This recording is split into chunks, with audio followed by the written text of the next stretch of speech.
There are so many desires which you had 2 years ago, but now you turn and see, are they there? No. You can see in your own life, when you started your career, actually in ashram I did a test. When they entered into the ashram, I told them to write down how you wanted your area should be. Area means where you live. How you wanted your relationship should be with people.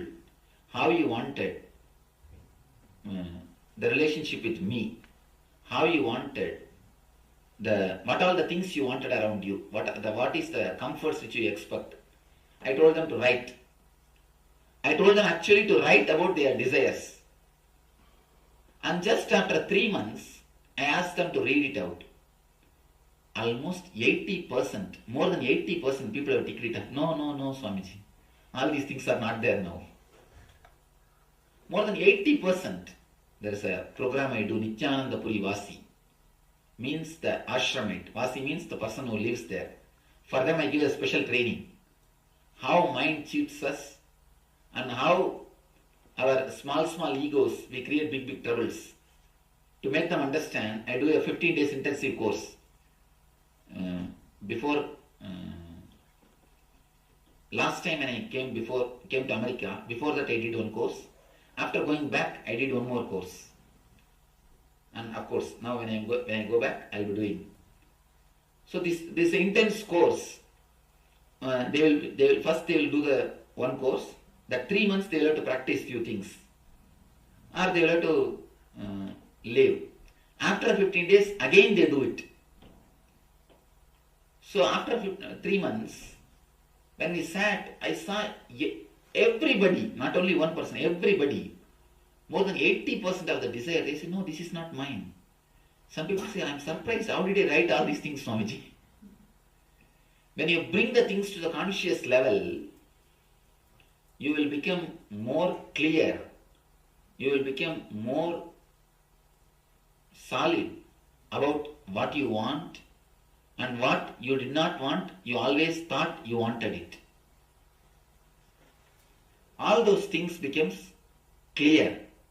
All these things become a solid thing in your life. Then when it becomes solid, first thing, your unconscious desires, they disappear. Next thing, the unconscious desire is made of some stuff. What will happen to that stuff? That stuff will become energy and support your conscious desire.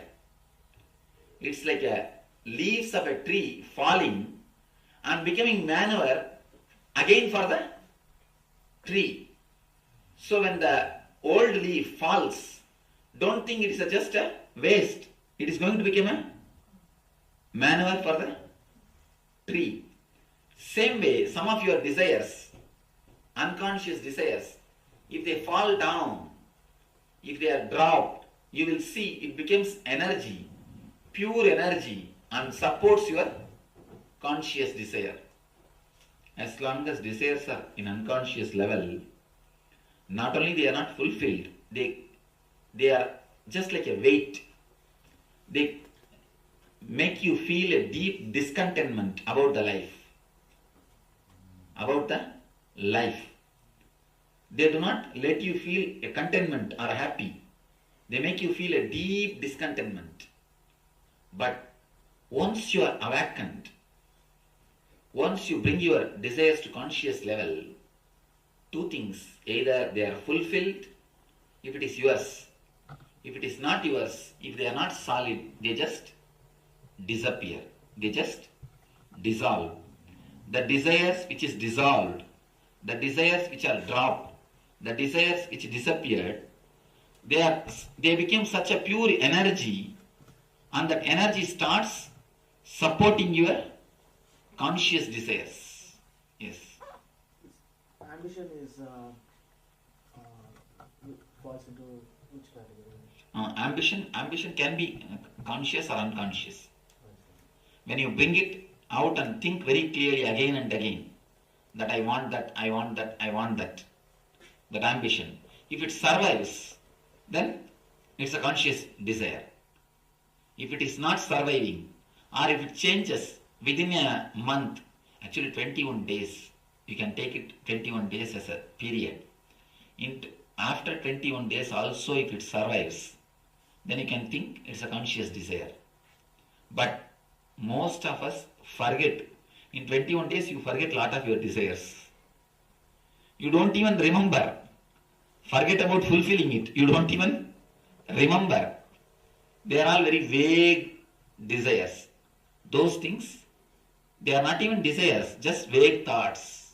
It's like you are stopping in a traffic signal, traffic light. Suddenly some other guy comes and stops a Benz car next to you. The moment you see that, you get a vague desire. Oh, if I also have a Benz, how it will be? It's not a desire. Just because he is driving and he is very stylish and having a loud music, so you just get attracted and vague desire, a vague thought. If you are asked to work for that desire, Benz, you will say, no, who will work for so many thousands of dollars? Let us not do all those things. Forget about it.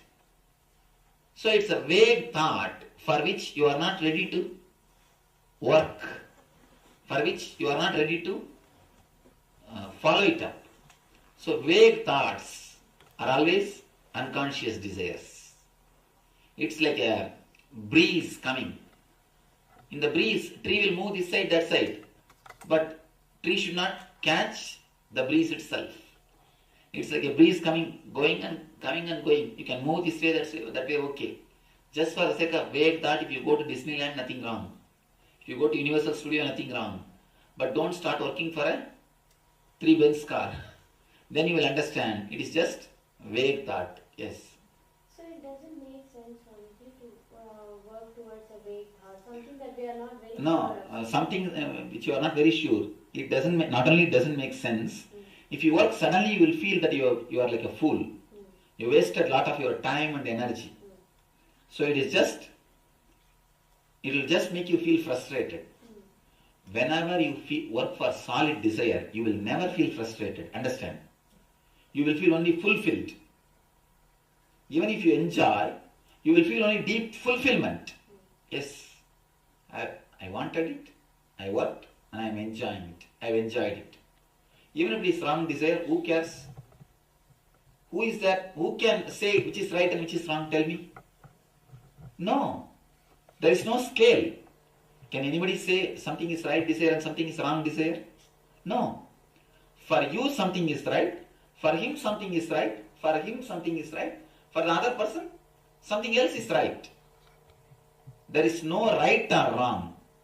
Only one thing, whether conscious or unconscious. That much only. Yes, tell me. When your ashramites joined you, did they come with a desire to be in your ashram? And if they did, I'm sure a lot of them would have thought about the difficulties. This is being in the ashram and pursuing, or the thought of pursuing what they are is a difficult road. Surely the difficulties must have made them, to quickly say, it's like, okay, am I really ready for this or not? So, on one end you have desire, and on the other end you're fighting, is it possible? So how did your ashramites... First thing, your basic idea, ashramites have got trouble, are difficult in their pursuing their life, is a wrong idea. First thing, the very basic thing itself is wrong. They are not... Let me explain it from your understanding. Any desire, they are not asked to renounce the desires. And whatever pursuing is not at all difficulty there. And it is almost, I am creating one more world with consciousness, that's all. If they want to go for work, they will go for work. If they want to go for outside jobs, I even let them. If somebody wants to marry, they can marry. If somebody wants to become a Swami, they can become a Swami. I give them all kinds of options. And if somebody wants to work and keep the money with him, it is his property. It is not that just because he is there, He has to give the money to me. No. I give all sorts of options. Only one thing I expect from him, the conscious growth. He developing into a different personality. First thing, they don't have any particular difficulty like pursuing this or pursuing that or pursuing that. There is no path given to them. Only torch is given to them. Never path is given to them. See, somebody who wants to take up the responsibility of their own, they decide for themselves. Then I assist. For somebody who doesn't want to take the responsibility of their own, who wants me to decide for them I give the total set of laws in which they are supposed to go. For somebody I give the torch. For somebody I give the path. For somebody I put them in track. For somebody I carry them in my shoulder. It is all totally dependent on the whole individual. That's all. Just going back to desires and this thing, maybe I have not felt a desire strong enough, and maybe that my questioning is wrong. But what happens if a person has had the thought of wanting something for a prolonged period of time? You said 21 days. You talked about, okay, see if it's time tested. If it survives, then you probably want it. What if it's time tested, but then you're not getting the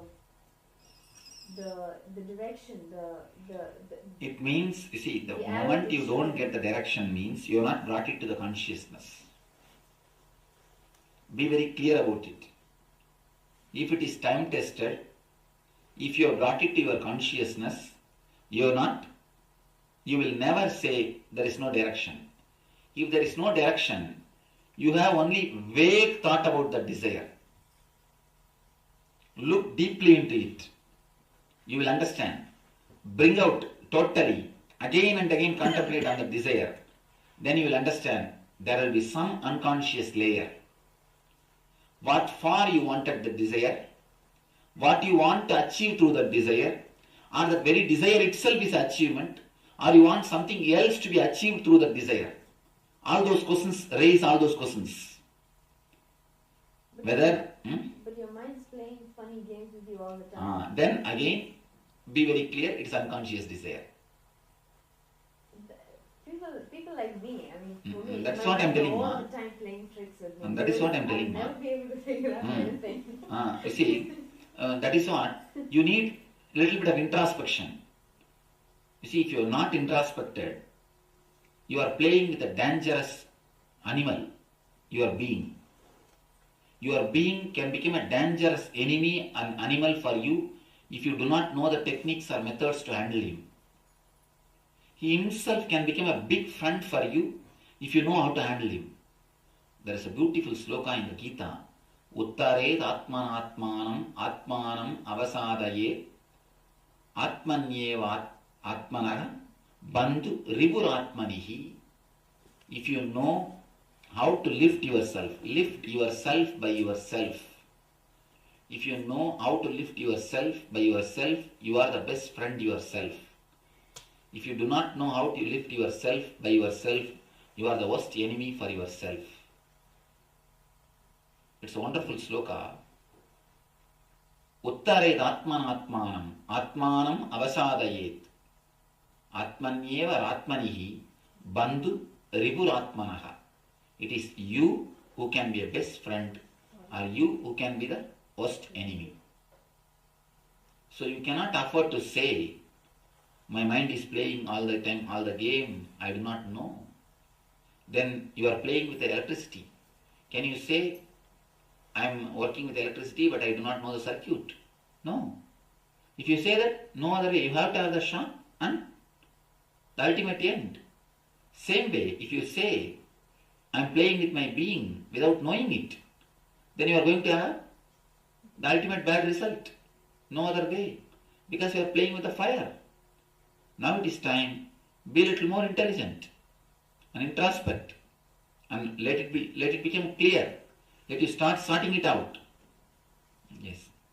If you have a strong desire for a long time, and then you really want to do it, and at the same time you think about the future consequences, you're not sure what's going to happen, what do you do?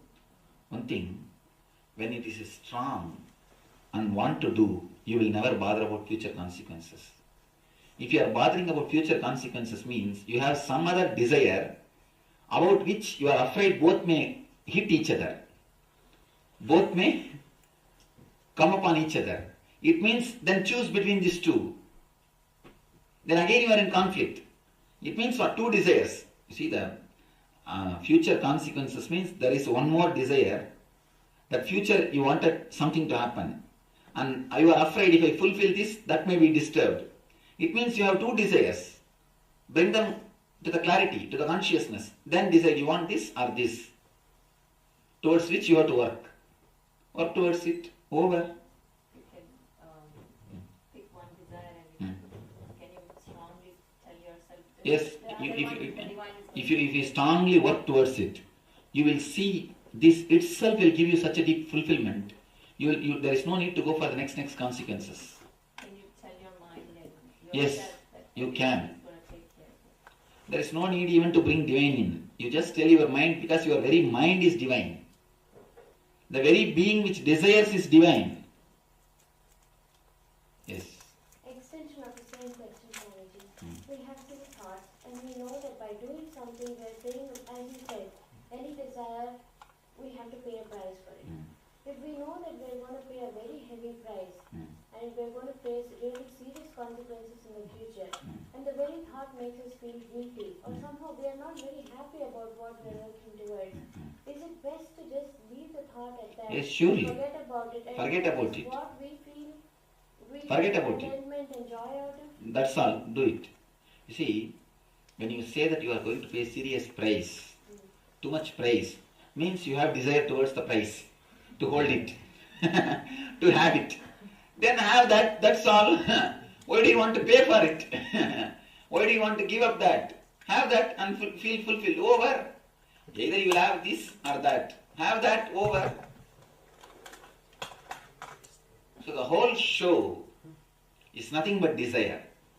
The whole thing is nothing but desire. How do you have it conscious level? That means you're saying make it solid and clear.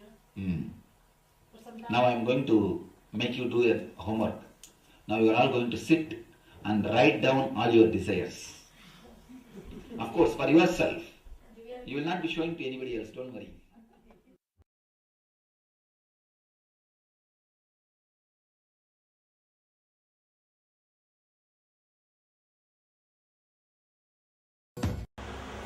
How to understand? One side, we are always taught desires are wrong, desires are wrong, desires are wrong. But the other side, desire is energy. What is happening? What is the problem? Desire as such has no problem. When we create self-contradicting desires, that is where the problem starts. Our desires are so unconscious. We do not know the consequences. First thing, we create self-contradicting engrams, self-contradicting desires. Next thing, two separate desires which are contradicting. In one desire itself it will be self-contradicting, and two separate desires which will be contradicting. One side you don't want to take any responsibility. Mind wants just to be free from all responsibility. Other side it wants all the comforts. This is two desires contradicting each other. You always visualize lying in Hawaii beach and without any responsibility, having vacation. Always you desire for that. The other side, you want all the money to fly to Hawaii and to book your resort for everything. Both desires are self-contradicting. Because if you have to fulfill one desire, the money, to go to Hawaii and book resort and relax, you need money. For that money, naturally you need to work. The other side, you want to always relax. What to do wrong with these two desires? Then you will be working, thinking of lying and resting in Hawaii beach. And when you are lying and resting in the Hawaii beach, you will be thinking of all your work. That's all. When you create something which is contradicting each other, you create confusion. And you will be doing that when you are doing this, you will be doing this when you are doing that. This is one type. The other type, in a same engram, same samskara, creating self-contradicting. Just today morning I was telling. For example, if you have a headache, saying, I should get rid of this headache. Then every time you are giving power to the word headache, you are giving power to the concept headache. Naturally it will never leave you. Whatever is again and again repeated in your inner space becomes powerful. It gets power. It just settles down. It is deeply inscribed in your inner space. And naturally when it is inscribed in your inner space, it becomes powerful. In the single statement itself you create a self-contradicting or two separate self-contradicting. Now, third thing which you need to understand, how you handle your desire energy. When the desire energy, if it is handled, only in 3 levels you handle the desire energy. One level, too many desires. Too many desires will always be self-contradicting. Even 2 desires will be contradicting, self-contradicting. For example, you have one desire to leave this room, this hall, through that way. You have another desire to leave through this way. Now these two will be contradicting and you will be running between these two gates, that's all. Any 2 desires will be self-contradicting. This is one level, how you use the desire energy. Second, there is only one desire, only one object without second. When you are having only one object, you will fulfill the desire, then suddenly you will feel the emptiness. It is not worth fulfilling. The third level, there will be no object, just overflowing, bubbling desire energy. Desire without object is what I call life. Living energy. Desire without object is what I call bliss. A pure desire energy, bubbling energy, but without directed towards any object. You can see that energy in the kids. They will be just flowing, overflowing, bubbling, but not towards any particular object. 3 levels. First, 2 different desires contradicting each other. Second, same desire self-contradicting. The third, 3 levels of using desire energy. 1 with too many desires. Second, with one desire, but after achieving feeling emptiness. Third, desire without object. Now, if you start purifying your desire energy, you will come and stand in this state, desire without objects. Pure overflowing energy, enthusiasm, inspiration, but not directed towards one object. Just overflowing for no reason. That's what I call bliss. When you purify your desire energy, you come and stand in this state. This state is what I call satori or samadhi, glimpse of samadhi. Thoughtless awareness happens to you when you are aware but not particularly aware of some object. As long as you are aware of some object, you will have desire about it. Here, you are aware but not towards any object. You are just in pure awareness state. By refining your desires, you can reach the pure awareness state. Not by suppressing, but by refining. In the pure awareness state, you will not have desire. But if you start directly fighting the desire, you will not achieve the pure awareness state. That's a mistake all the religions have done. Because in pure awareness there is no desire, They started thinking if we stop all the desires, we will achieve the pure awareness state. No. It is not vice versa. You can't achieve the state by creating the status. Now, we will do 3 different level things to work on our own inner space, especially this pranic layer. First, whatever desires you have, bring them all to conscious level. Now there are so many sitting inside and you fight with them. Because you fight with your desires, they are not expressed to you properly. You always suppress them.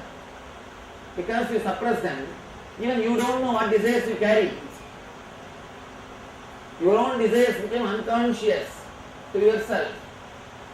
Now, first time, open it to your own self and bring everything to conscious layer.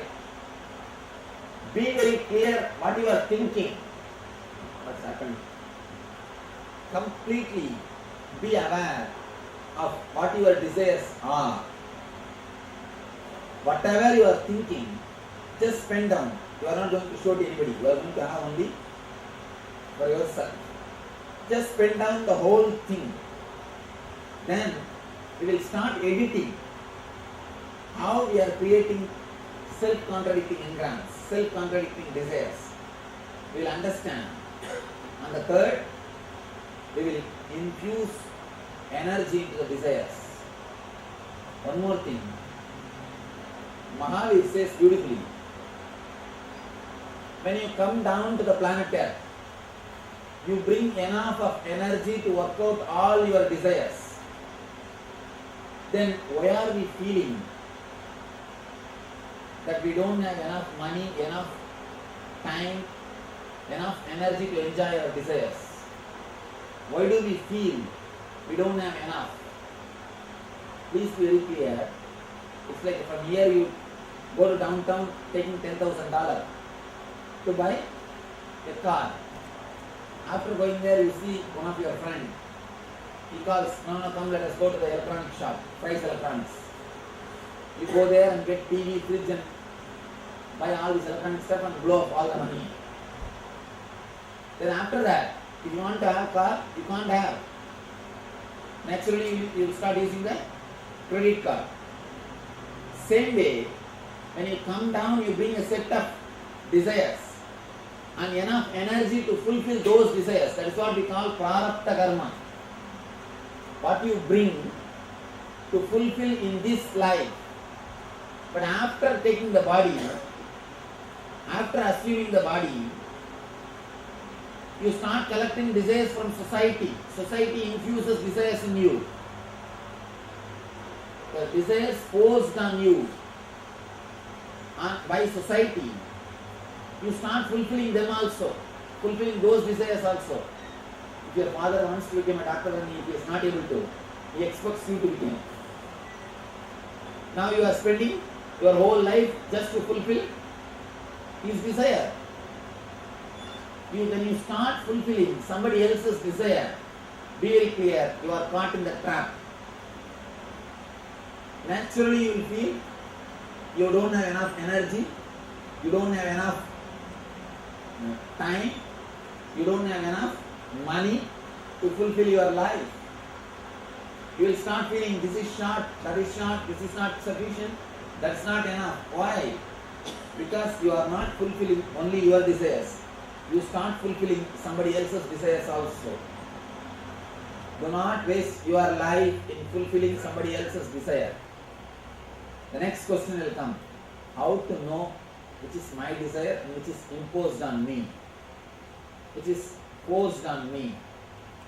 When you infuse consciousness, when you meditate on pranic layer, whatever is imposed on you, all those desires will automatically drop. It's like shaking a tree. If you shake a tree wildly, whatever dry leaves are hanging, all those things will drop. Leaf belongs to the tree, that will stay.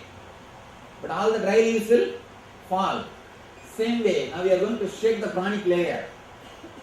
by a particular meditation, when you infuse energy into pranic layer, when you flood awareness into the pranic layer, when you bring your consciousness to the pranic level, prana energy to the pranic energy, whatever desires which is not yours imposed on you will automatically drop and die down. Just last MSP in Vancouver, one devotee, he was telling me, he did already one MSP, second time he came. He says, Swamiji, I thought that when you said the desires will drop, maybe I have to believe. But after the meditation, now I understand, really I forgot. So many things which was haunting me, I forgot. I never thought I'll have such big relief. Please understand, the meditation on this pranic layer is so powerful. Actually, your dreams, your desires and this world, all three are made of same stuff. Your dreams, your desires, this world, all three are made of same stuff. Very difficult to understand, but truth. All three are made of the same stuff. When you work on the pranic layer, you clear all the three.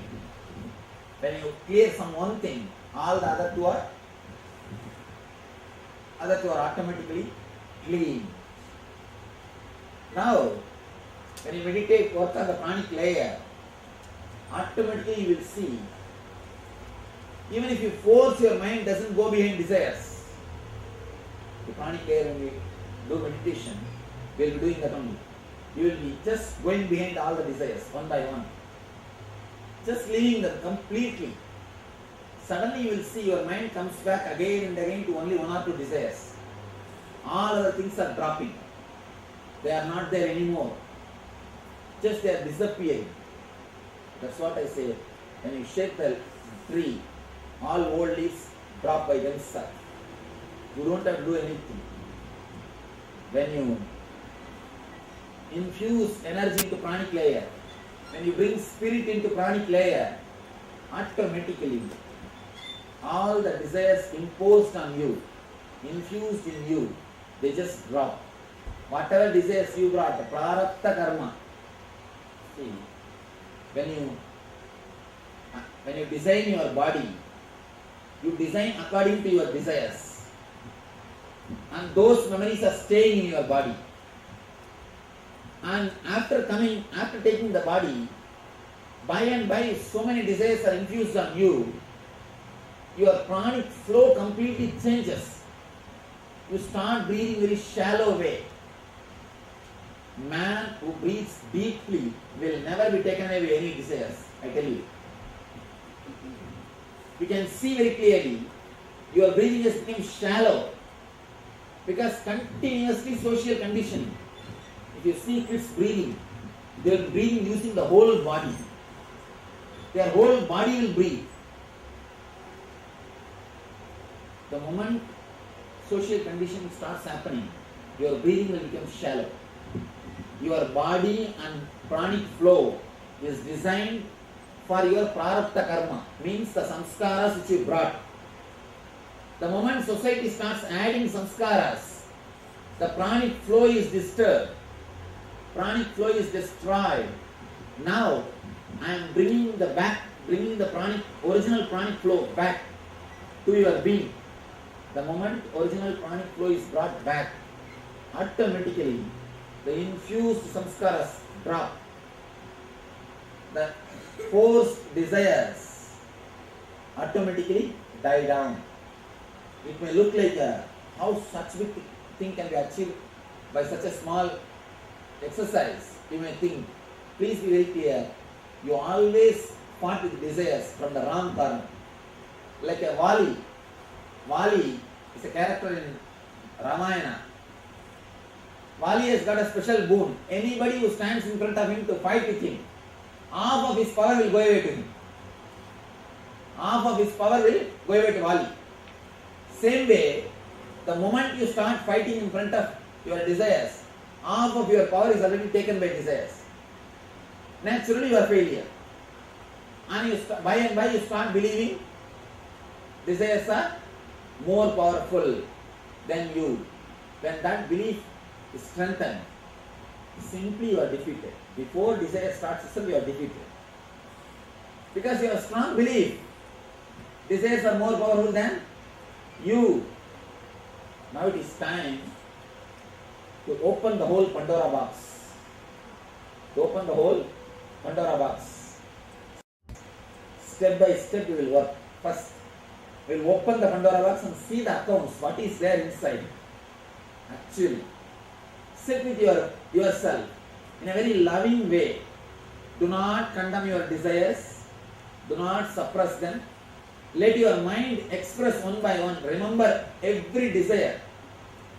Whatever you wanted to have in your life. Usually the fourth classification. First thing, the desires for sense pleasures. Desires for name and fame. Desires to possess things. And desire for spiritual experience. These are the four major layers. Of course, there will be one more category which cannot be classified.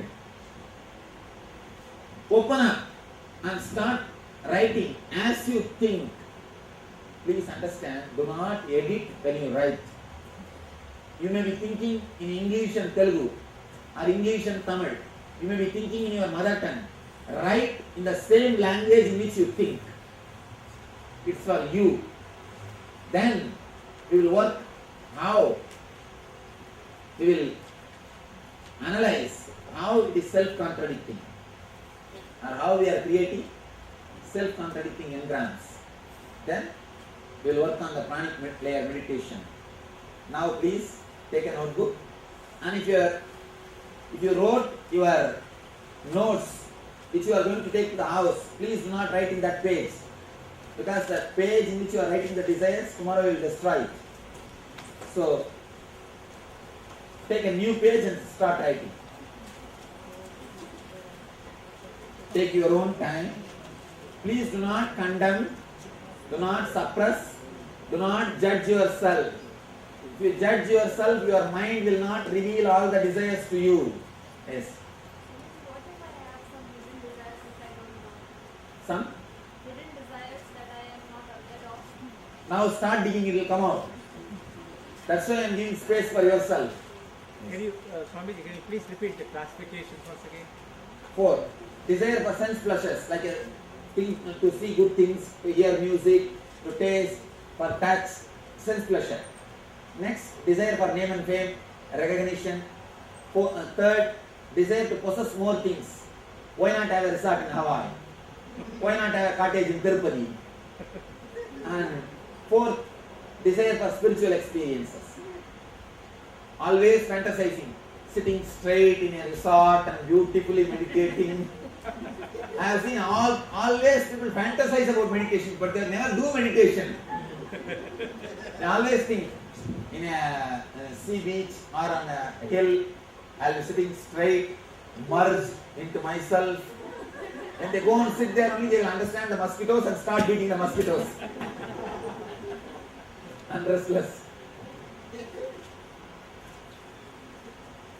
That's why so much of meditation mats are sold, but nobody meditates.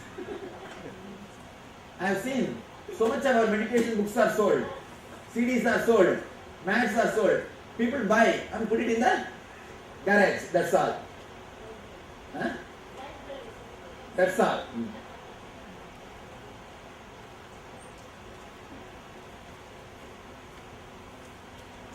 So one more fantasy.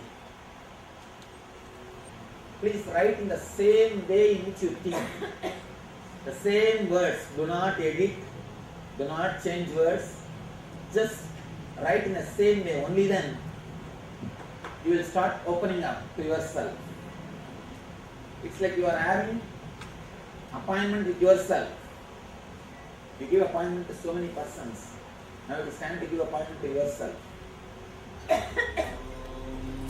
Nithyananda Paramashivoham Om Nithyananda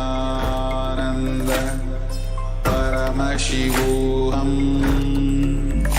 Om Nithyananda Paramashivoham. Because it's prarabdha. Prarabdha means you brought it with you. Only when you don't work out your prarabdha, you suffer cancer. Cancer happens to a person who doesn't work out his prarabdha.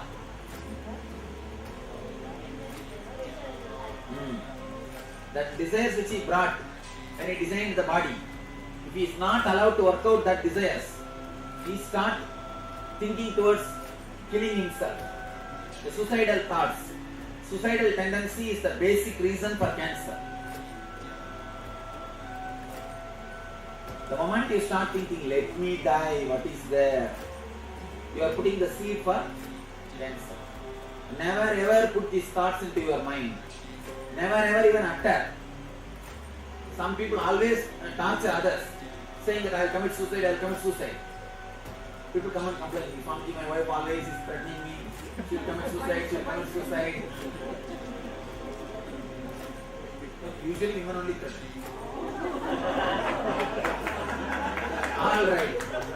Alright men, husband, okay.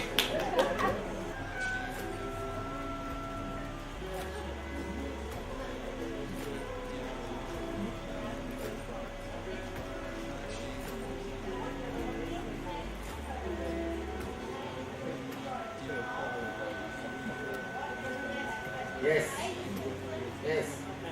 The child clearly decides. The body itself is designed according to your desires only. That's what I say, the biology of belief. He very clearly proves the idea which I am saying. He says there is something more than your DNA and cells is controlling you. That force is directly attacked or directly related to your positive or negative thoughts.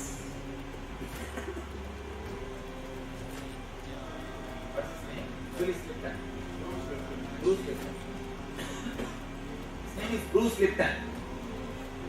But did a beautiful research. I went through the book.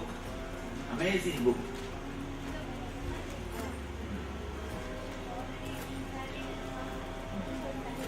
Yes.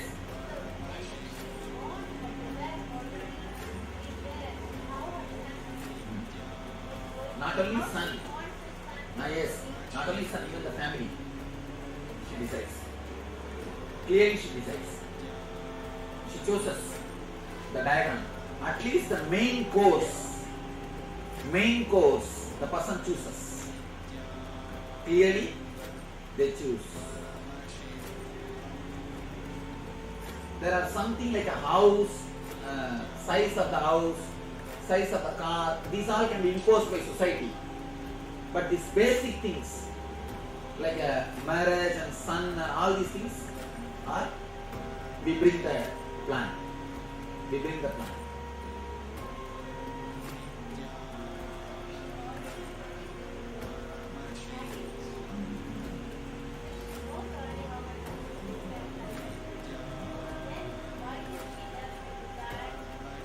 After seeing society,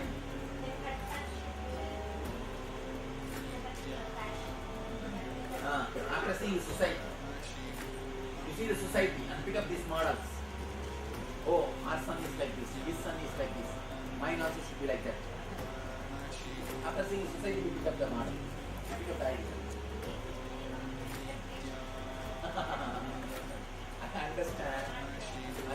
I understand the subject to which you are coming. But even the basic minimum things, what you say as basic minimum things are also picked up from others only. It's from others only. How does the person pick it up from the society or from the others? Advertisements. What do you think all these advertisements are doing? And especially, please never watch advertisements about psychiatric drugs. If you watch those advertisements, you will start thinking, I think I also have that symptom. Should I go to the doctor once and consult? Especially medicine advertisements. If you watch, Slowly you will again and again start thinking. Should I go and see the doctor once? Should I consult? Should I ask about this medicine? Never ever watch the advertisements related to medicines. Just change the channel and escape. Yes.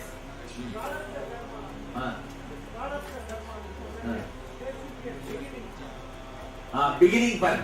That is, you are straight away coming to the same point. Anado Brahmaninyasat. Actually, the beginning of the prarabdha is so subtle, it can't be explained in logical words. You understand? See, there need to be to express anything with words logically, you need to have three things: the experience, and the person who listens, and the bridge to express. All these three doesn't exist in the earlier time, the origin. Only when it comes to the level of certain amount, you can catch it by hand. See, a bacteria can never be caught in hand.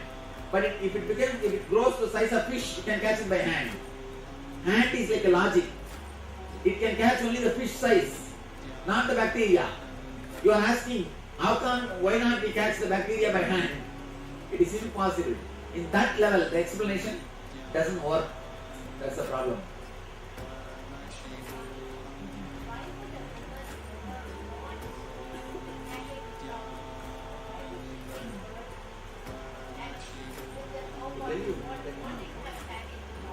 Tell you something. Sometimes we feel by taking care of somebody, our motherliness grows. We feel fulfilled. When taking care of somebody is a tremendous fulfillment. We do not know by creating that desire what decision we are going to make. But that desire can be a reason. Only this is the analogy we can give. You understand? As an analogy we can give this. Taking care sometimes is a big fulfillment. Attending continuously somebody is sometimes some fulfillment. But the problem is, because it is fulfillment once, we choose that for a lifelong. That's where the video is. It's something like you go to a resort and stay in a resort. One day you feel so happy. Then you decide to buy that resort. But after buying that resort, you will not have that same feeling. You will start feeling bored. You will start feeling, same thing. But the few days which gives you the joy, that makes you decide to have it. It's like one person goes to Arunachala, and after staying 2-3 days, he goes to Paramashiva and says, Bhagavan, such beautiful hill, such beautiful place, such wonderful ashram. Bhagavan says, stay here for 1 more week, everything will become alright. Everything will become alright. That initial thing, maybe because of that we decide. Again, it's an analogy. Yes.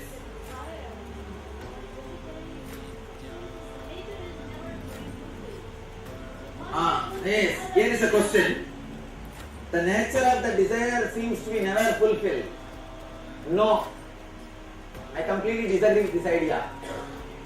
Whatever prarabdha karma you brought, the desires which you brought when you designed the body, those desires gives you deep fulfillment. But whatever imposed on you, they give you tremendous dissatisfaction. See, there are some desires, when they are there in you, you will feel the hangover. After fulfilling also, you will feel emptiness. These are only called as imposed desires. There are some desires, when they are there, they will give you tremendous inspiration, energy to run. When they are fulfilled, they will give you deep satisfaction that you did, you achieved. They are prarabdha karma. Now, by altering this pranic cycle, I bring you back to the prarabdha karma. I help you to come back to the prarabdha setup. So that the agamya or sanjita which you collect, agamya, not sanjita, agamya which you collect will be dispersed. Yes. Common set of desires? No. Yes. How do I know what is my thought? Only this meditation. You see, after this meditation, your mind will again and again come back to a particular desire. 2-3 desires only. Now, if you written 20 desires, after this meditation, the end of this meditation, actually, you will be asked to sit and materialize all your desires. That time, again and again, mind will come back to one desire, to one step. That desire is what is your prarabdha. That's what is your prarabdha. Yes. Desire to control anger. Is that also possible? Yes. Completely self-contradicting desire. Because you will be again and again giving power to anger. Yes. Just forget about it. Actually, just forget about it. Never even bother that I should get rid of ego and all those things. Just forget about it. Or you can say, I should be simple. That's all. I should be simple. Over.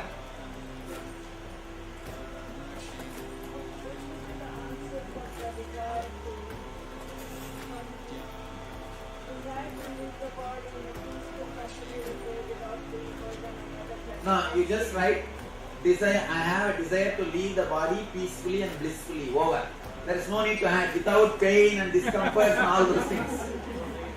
And you don't have to give such a clear instruction to God, man. He knows, he's little intelligent. So be very clear. So you don't have to give such a clear, precise instruction to God, man. For workers only you have to give so precise, clear instruction. For God, you can just give an idea, suggestion. That's enough. He will take care.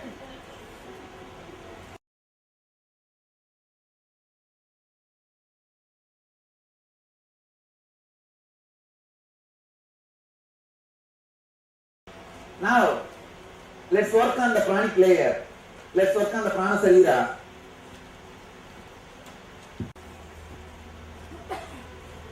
First thing, all of you edited, did that writing positive lines, positive words for that. Understand why I ask you to write, so that in future continuously you will remember. You should not repeat the negative words inside your mind, especially early morning when you get up. When you brush your teeth, you will see that your mind will be talking to you. You will be talking to yourself. You will be brushing your teeth. You will be taking bath, but you will be talking to yourself something. Little, sometimes loudly or sometimes mildly, but you will be talking to yourself. Those thoughts should not have any negative engrams. Understand? Because those thoughts are very powerful. Early morning thoughts and the thoughts before going to bed are very powerful. Do not have any negative words at that moment. That's very important. Now, it's a two-step technique. First step, I am bringing your whole awareness to the pranic layer. As on now, your awareness is in the physical layer. For somebody it is in the causal layer, sleeping. At least for majority of the people it is in the physical layer. From physical layer I am moving that awareness to the pranic layer. Just like changing the gear in the car. Hold the clutch and change the gear. Same way, I am holding the awareness and change the whole thing to pranic layer by a simple method. How you know? Inhale as slowly as possible. Hold as long as possible. Exhale as slowly as possible. Hold your lungs empty as long as possible. It is not pranayam. Please be very clear. Do not count. Do as much as possible. Then what will happen? Your awareness will completely fall on pranic layer, on the breathing movement, on the breath cycle. Naturally, your whole consciousness will fall on the prana sarira. This is the first step. You will do the same. You will repeat the same cycle continuously till I give instruction for second step. The second step is just sit and live all your desires.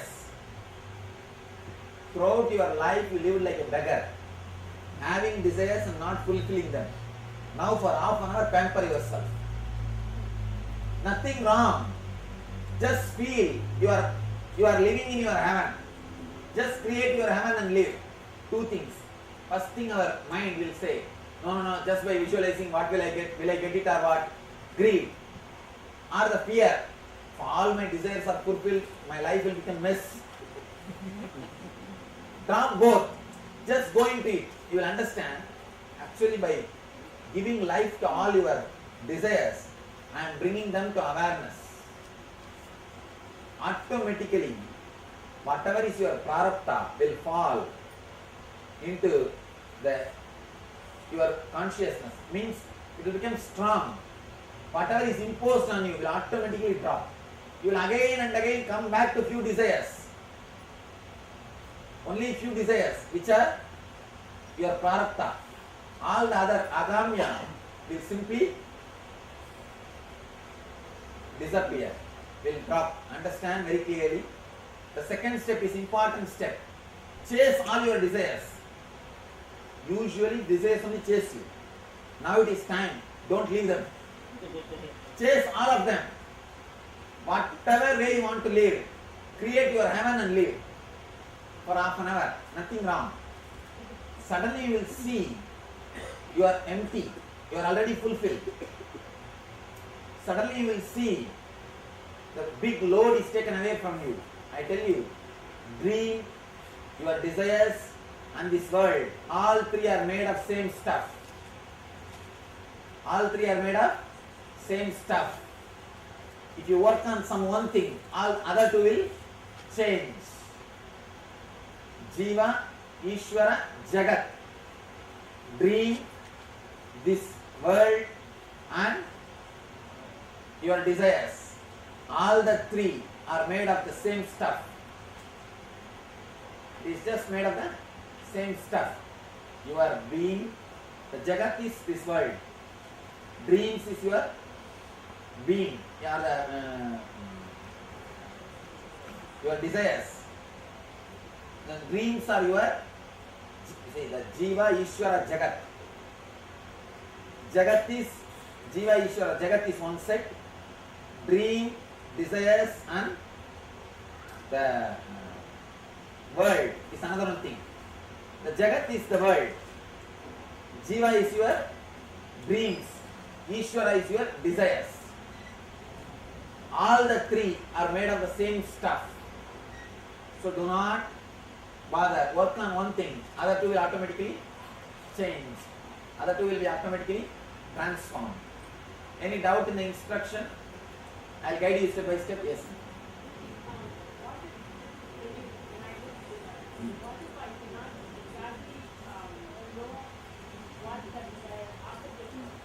That you don't bother. Just leave. That's enough. Please take few moments and read whatever you have written. Here I said, first finish reading. You should not forget. After that you will start searching. Yes. You can live one after another or all together, no problem. It's up to you. Just create a heaven, your own heaven, and live in it. All these years you live like a beggar, now live like a king. If you finish writing, you can stand up. You see, first step has to be done by standing, second step by sitting. Please stand up and fold the chairs. If you finish reading, if you are ready to finish, read. Tie the ribbon. That incident with your updated intelligence, what you will think? How can I say my mother to die? How can I do that? My mother is more important than toy. Today you understand all these things. Your intelligence is updated. But at that moment, you did not have this intelligence. Now if you start worrying about the past decisions or the past incidents with this updated intelligence, who is the loser? You are the loser. All our guilt is trying to review our past decisions or past incidents with updated intelligence. That is where the whole thing starts. When your intelligence is updated, use it to make your life more blissful. Do not use the intelligence to torture yourself. Somebody asked me, Swamiji, past okay, even now I do something which I know it is wrong. What about that guilt? Be very clear. For example, you are smoking. The moment you decide to smoke, your intelligence works only towards that. After smoking, after half an hour, you start repenting. That's different. After half an hour, your body chemistry is different.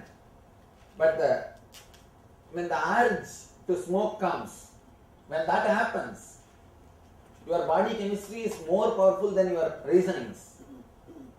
So naturally, your intelligence decides to smoke. At that moment, you have that much intelligence. After the smoking, again the reasoning logic goes up. You start creating guilt. When you decide anything, at that moment, what you have is only intelligence available to make decision. After some time, you may have little more intelligence. Your logic may rise beyond the body chemistry. See, it's like at the moment when you decide to smoke, your body chemistry is having upper hand than your reasoning logic. After a few minutes, once you finish smoking, suddenly the logic goes up.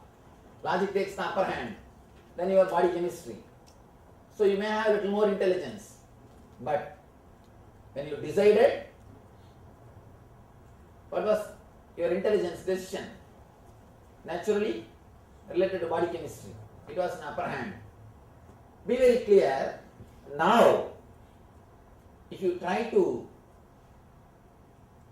review your past decisions, past incidents with updated intelligence, you will create only trouble for yourself. Guilt is a three-layer guilt. First, below the age of 7, guilt created by your immediate family. See, when you are a child, elders are not able to answer all your questions. So whenever they don't have enough patience or intelligence to answer your questions, they start giving you rules. All the rules imposed on you will become guilt. All the rules imposed on you, anything given to you without conscious understanding, without making you understand about the whole thing, that will naturally lead to guilt. Below the age of 7, the guilt created by immediate family. After the age of 7 to 14, guilt created by the society. That will be more related to sex-centered. And after the age of 14, you yourself master the art of creating guilt. Nobody else needs to create guilt. You start creating for yourself. By that time, you are matured to create enough guilt for yourself. This three-layer guilt, usually you will be able to remember immediately all the guilt created by you. If you dig little deep, only then you will be able to create, you will be able to remember the second layer, means the 7 to 14 guilt. If you concentrate and meditate deeply, only then you will be able to dig 0 to 7 guilt. Now, you need to work all the three-layer guilt. You may think, if I don't feel guilty, how will I be moral, Swamiji? Please be very clear. Never live your morality because of guilt or fear, greed. Please be very clear. Morality should happen out of your integrity, not out of guilt. If it is out of guilt, automatically you will do the same mistake, because guilt is like a weight in your consciousness. Any weight will make you do the same act again and again and again. Guilt is a wedge inserted in your inner space. You become off. At some point, you will be talking about one subject. The other point, you will be talking about just opposite. Guilt makes you schizophrenia. Guilt makes you as a split personality. Guilt can never lead you to morality. Please be very clear. Only integrity can lead you to morality. And morality which happens out of integrity only is the solid experience or solid truth or a solid morality. If morality is based on guilt, it is only just skin deep. It is just skin deep. Do not allow morality based on guilt. Let morality happen to you only based on integrity and understanding. And I tell you one more thing. People who create guilt in us, people who are cunning enough to hide their personal life, only they go on imposing rules and regulations on your head. Only they go on creating guilt in you. Be very clear. The moment guilt is created in you, you can be exploited. You can be ruled. As long as you don't have guilt, nobody can rule you. The moment you give place for guilt in your inner space, you can be easily exploited, cheated. Guilt is a simple technique to exploit you. Never let guilt happen in your life. Guilt will completely make you schizophrenia. And I have seen people carrying the guilt for throughout their life. Few guilts they carry throughout their life and suffer. There is no need. You don't have to suffer because you have updated intelligence. Because you have updated intelligence. Your intelligence is supposed to help you. It is supposed to make you more blissful. It is not supposed to make you more worrying or suffering. People who can't explain things logically, and if they want to exploit you, they infuse or create guilt in you. Person, if he is cunning enough, or if he is capable of hiding his life from others, he starts creating moral lessons for others. Please be very clear. People who create guilt in you, if you see their personal life, they will also be suffering with the same problems. They are also suffering with the same problems. But they are cunning enough to manage.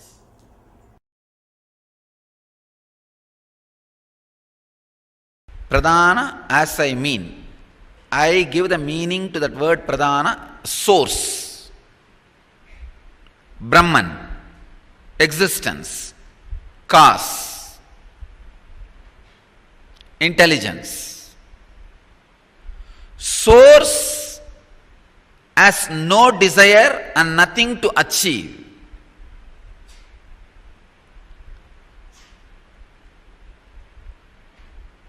Please understand. Desire can neither happen to the bliss. How can bliss desire anything else? Everybody, everything may desire bliss. But bliss doesn't desire anybody or anything. So the source, which is bliss and intelligence, does not have desire. That's the first thing. So based on this sacred secret, many more understandings we need to reach.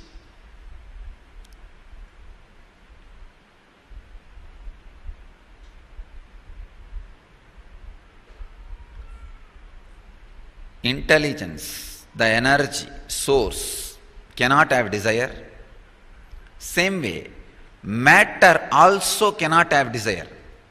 How can matter have desire? It is inert, dead. How can a dead thing have desire? How can intelligence, energy can have desire.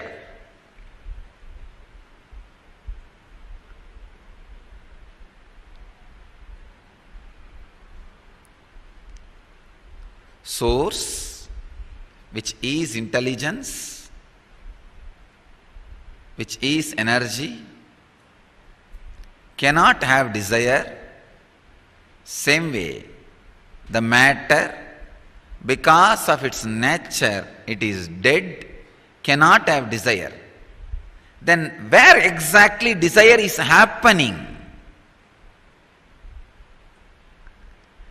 Desire is happening when the matter tries to move towards energy. Please understand. Desire is happening when the matter tries to move towards energy, but unfortunately, you attribute the desires to energy, to the self. Let me make it very clear. It's like when you are driving fast, you feel trees are all running against you. Trees are not running against you. You are attributing in a wrong way.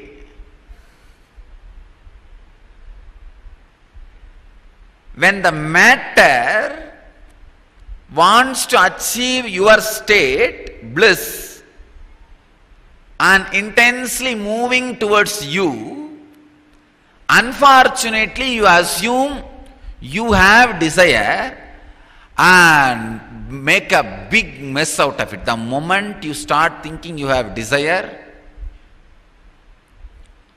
you start fighting with it, or whatever you do is wrong. It's like the moment you assume all the trees in the roadside are running towards you. Now whatever decision you make is going to be wrong. Either you may try to feel, no, they are all running towards me, I should stop immediately and start fighting. No, they are all running towards me, I should escape from here and run away somewhere. No, they are all running towards me, I should have a long sword and cut all of them. No. Any decision you make is going to be wrong because the assumption is wrong. The Purva Paksha you did is wrong. So when you do wrong Purva Paksha, whatever decision you make, you do is going to be wrong.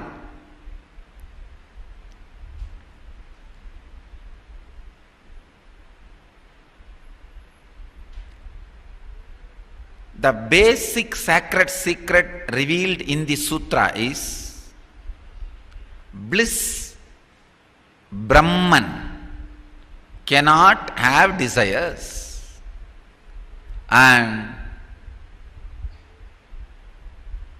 all desires, all movements are because the matter tries to move towards the Brahman. Please understand, matter also don't have any desire. It cannot have any desire. How can matter have any desire? It is dead. It cannot have any desire. The wrong assumptions you make when matter moves towards you is desire. It is like exactly this example only will match.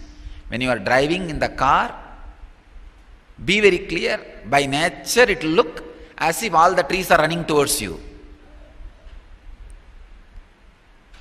If you think, no, trees are all running towards me, what will I do? That is exact feeling. I can equate it to, I have so many desires, I don't know what to do. Relax, your house is running towards you. Your car is running towards you. Your wealth is running towards you. Your properties are running towards you. Your luxury is running towards you. Your relationships are running towards you. But you assume, I'm having too much desire for money, too much desire for relationships, too much desire for house, too much desire for car, what to do, what shall I do, what will I do, Am I in the right direction having this desire? I think I should kill this desire. No, I should work for this desire. Any decision you take is wrong. Over. Source is desire free.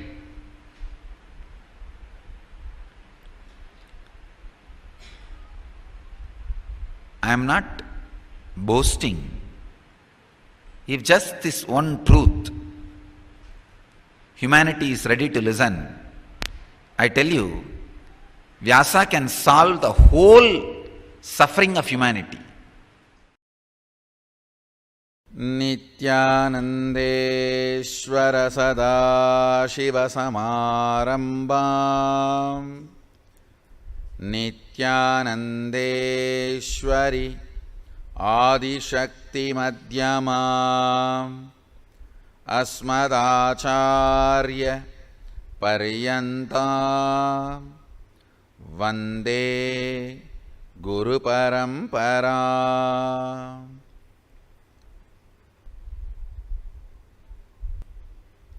I welcome you all with my love and respects. I welcome every one of you sitting with us all over the world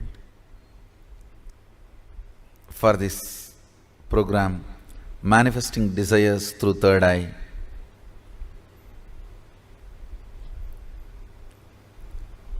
Literally in every time zone, every continent, maybe even every dimension.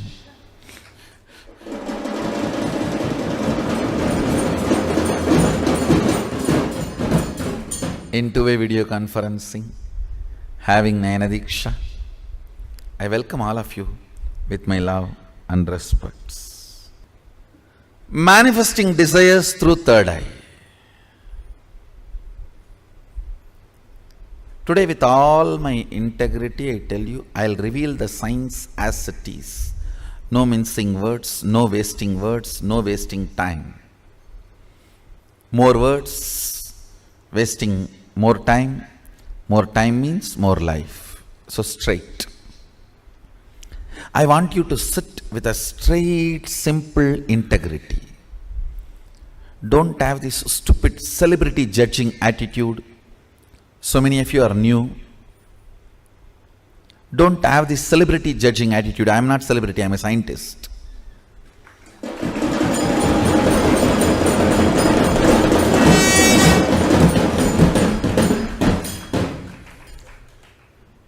I am presenting a science.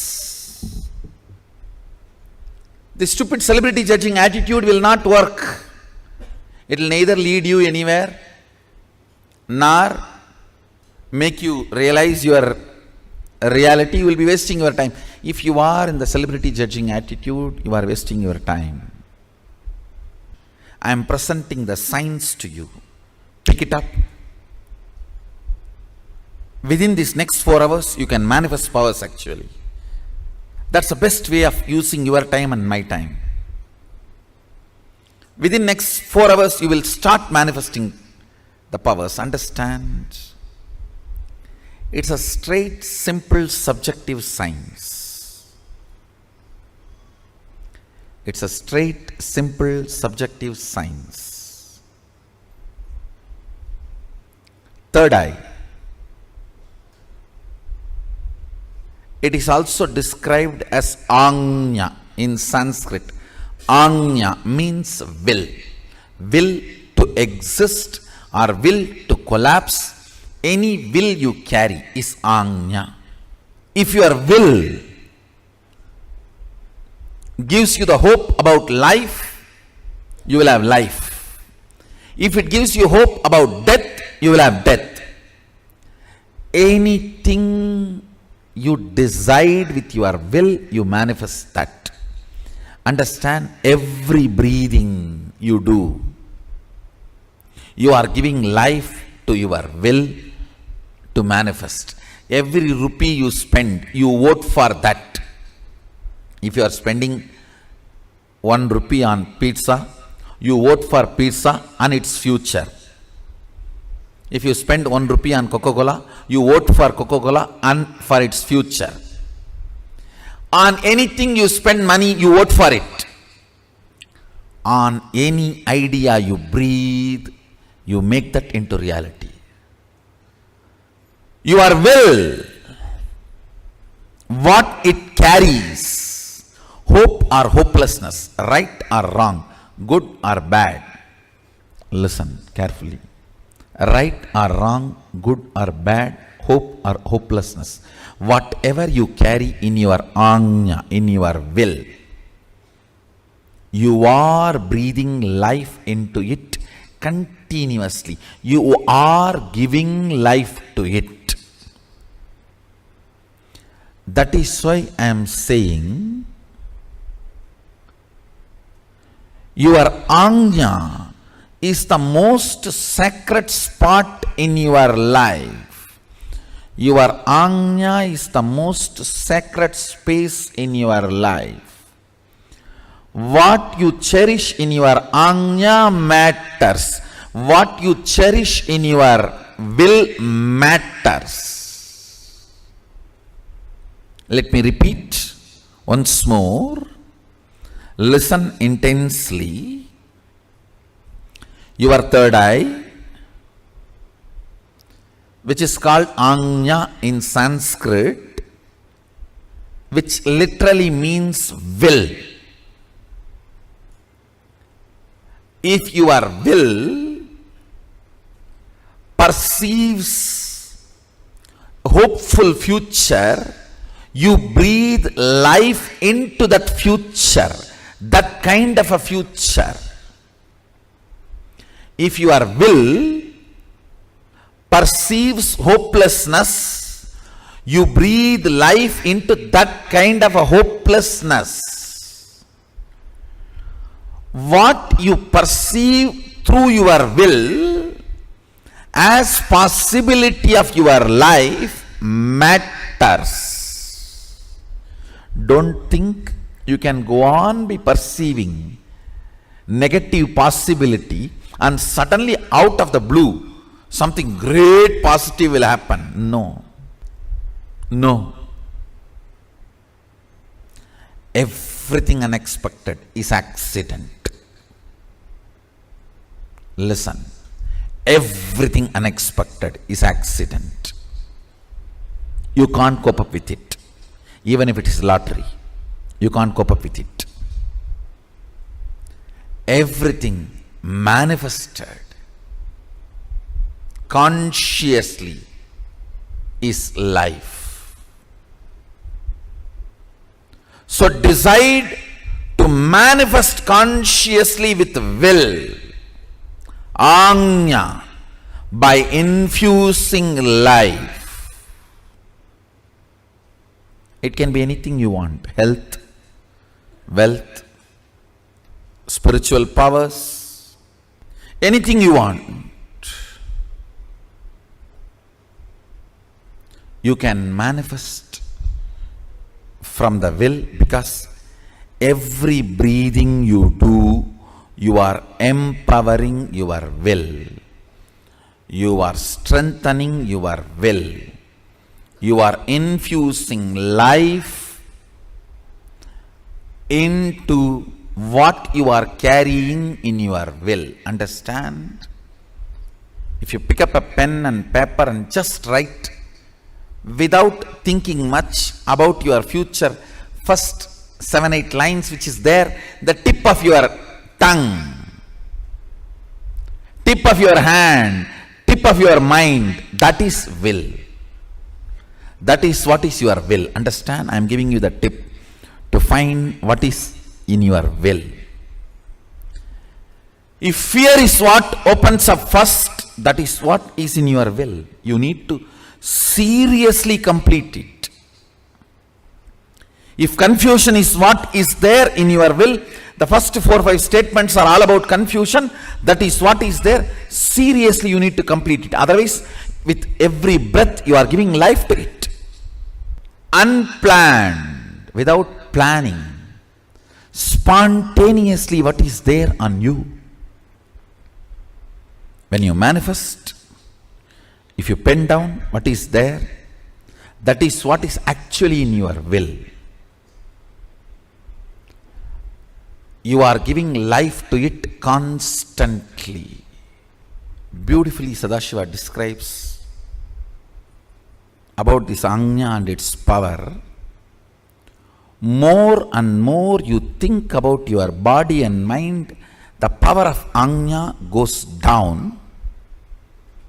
More and more you think authentically, responsibly, it manifests as what you want.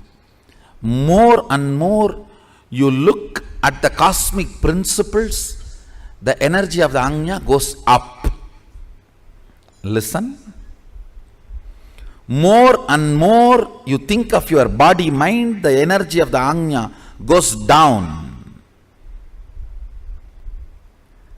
Cunningness, constantly thinking about you, makes the energy of the Ajna go down. Understand? Constant remembrance. Listen carefully. Humbleness is not thinking yourself as a less. No. Thinking about you less.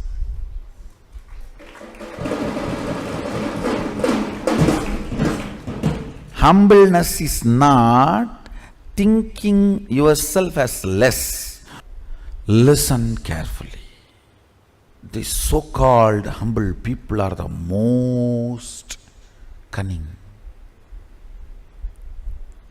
The record says Saguni used to be very humble. Very humble. Humbleness is not supposed to be having low inner image. No. Not remembering your inner image is humbleness. Inactive, passive inner image is humbleness. Not low inner image is humbleness. Understand? There's a big difference. Low inner image is not humbleness. Passive inner image, inactive inner image is humbleness. Inner image from which too much of thought currents are not released. Very passive. That is humbleness. When the inner image becomes passive, the energy of the third eye either goes straight or goes up. The energy of the third eye goes down when the inner image is active. If the inner image is active, all your thought currents will be about me.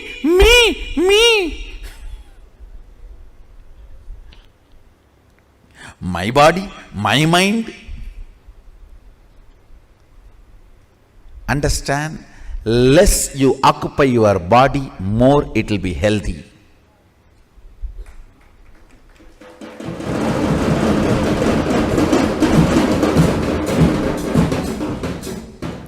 I am actually working on 4 important principles. A man whose inner image is very passive, more unclutched, his liver rejuvenates itself within 11 days, which is medically not possible. Medically, any liver to rejuvenate itself takes at least comfortably 3 months. And if they are alcoholics, then more time. It varies, but nothing less than 3 months. But a person who is unclutched, very passive inner image, his liver gets rejuvenated within 11 days. 3-4 theories I am working. Soon I will publish the report to all of you, release it to all of you. Passive inner image makes the energy of the Ajna goes up or goes straight. Active inner image sucks the power of the third eye to down. Understand? Most of this so-called self-centered theologies, ideas, fundamentally they are trying to push you to constantly keep your inner image active. Active inner image is what is carrying your enemy within you and trying to go for vacation. No. Vacation is passive inner image. Anywhere you are able to switch off your inner image and relax, you are on vacation. If you want eternal vacation, this is the best thing. Switch off your inner image. Passive inner image. Inactive inner image is manifestation of powers. You call any big words ego. See, the very translation should give you solution. Translation cannot put you in impossibility. Beauty of Hindu tradition is looking at everything from the angle of solution. That is why what I am doing with the scriptures, I don't call that as a translation. I call that as a mapping into English. Now we are working, trying to map all the scriptures into English, modern day language. You can't translate Sanskrit. You can only map it. You can't translate. All translation is cheating. Sanskrit is such rich, vast, amazing.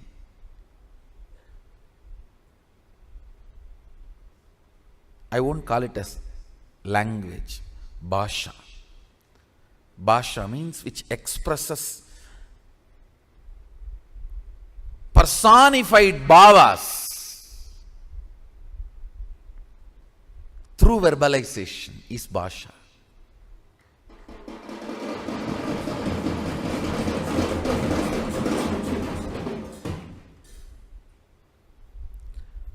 More and more thinking about your body and mind,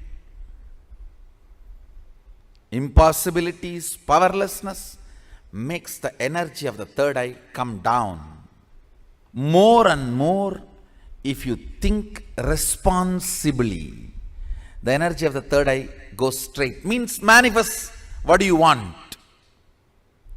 More and more, you are chewing the cosmic principles in your thought currents.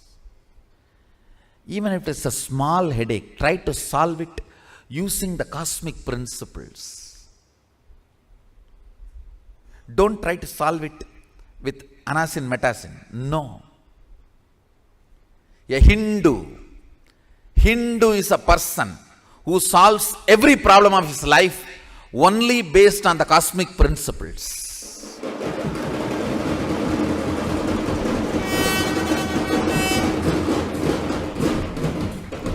I tell you, if you learn to solve your headache by the cosmic principles, you will solve even your death by that same cosmic principles. Understand, grow medicine inside your body, which will be there when you are going to face death, when you are going to face old age. I have seen people going for shortcut methods of anasin, metasin solutions for their problems when they are young. Yes, I am not saying your headache will not be solved. It will be solved. But your head will not be solved. When your head itself becomes ache for you during your old age, you will not have solution. From the beginning, if you start handling it with the cosmic principles, that is the best old age insurance. That is the best 401k3. Old age saving for you. I have seen some of the best sannyasis in Ramakrishna Mission. I had the fortune of sitting at their feet. One Swami Nandananda. I had the fortune of seeing him during his last moments of life, last phase of life. Slowly, he was not able to read. So he can't read now. He will just sit repeating the mantras in japa. Slowly he lost the ability to hear. Then he can't listen to bhajans. He started settling down with the mantra. Slowly the cohesive way of attending to life he started losing. I saw he was settling down into mantra. One by one, when he was losing everything, I could see very clearly his ability to settle down into that Maha Mantra, his Ishta Mantra, beautifully led him to Samadhi. I said, what an amazing old age insurance he has done when he was young. I tell you, I am not against anasin metasin, but if you start solving everything using cosmic principles, that is the best old age insurance you will be building, because you are going to face a time when senses are no more going to be useful to you. You can't be sitting with your Facebook. Understand, there is going to be a time in your life where you will be without Facebook. You will neither have book nor have face. Handling everything with the cosmic principles prepares you to live with the cosmos. Even the simplest problems. It may be as simple as having constipation, or as difficult as unable to handle your depression. Anything. Start applying cosmic principles. I tell you, one of the important fear you all face when I say cosmic principles, it is very difficult to understand. It is much more easy to understand than your conversation with your wife.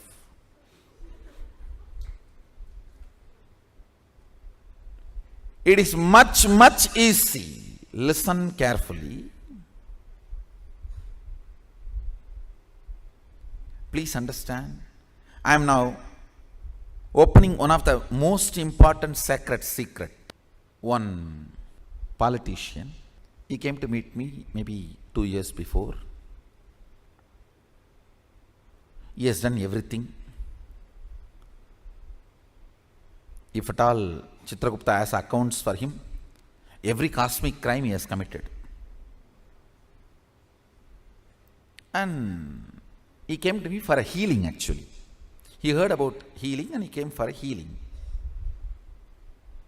He got healed in 3 days and he became very happy, and he started inquiring about what is it that healed him so quickly, with which the disease with which he was struggling was almost 10 years.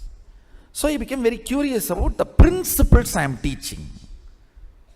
He started asking, and I tell you, really I tell you, I underjudged him. When I gave introduction to few principles. Such a strong cognitive shift he had.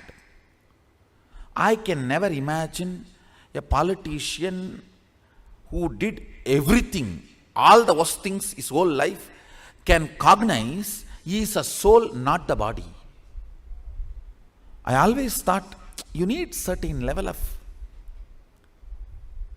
unclutched, a maturity to understand you are a consciousness, you are not the body. I was shocked the way he cognized it. I tell you, really, when he left the body, he had Satori. He died. Actually, he is no more now. He had Satori. This is one of the important lessons I learnt in my life. I wanted all of you to understand. Because you never tried thinking about cosmic principles, you are afraid of it. If you try, even you will be shocked how many of the cosmic principles just click with you so comfortably, and they become your conclusions just like that. One good news I have is, any cosmic principle which has become conclusion, you don't need to practice them. They will be practicing them through you.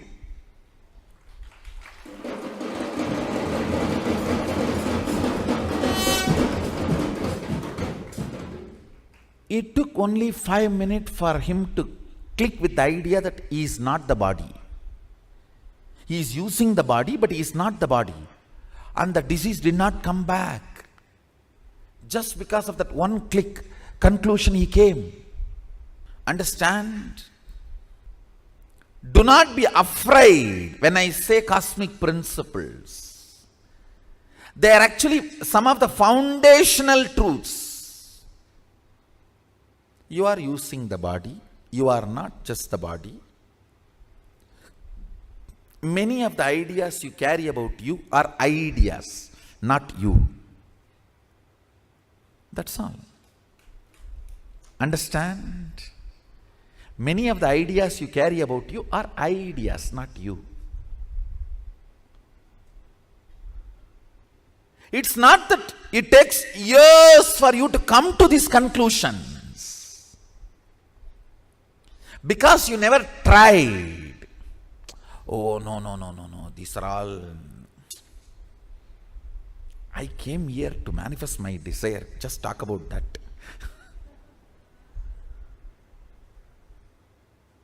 Understand? Every time you come to a conclusion of a cosmic principle, your third eye just goes up. Ooh. It gets refueled, tank full. Whoever gets clicked with this truth, even if one cosmic principle clicks with you, and you are cherishing it, you are romancing it, you are flirting with that principle, your third eye is getting refueled. Whoever has started learning this refueling technique, they manifest powers. For them only I give Trinetra Tilak. It is symbolically saying, I am looking there.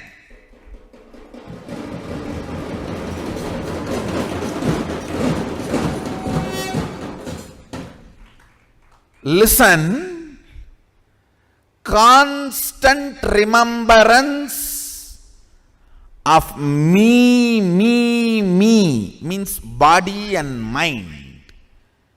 Your depression. Tell me anything else worthy to be remembered about you other than your tip.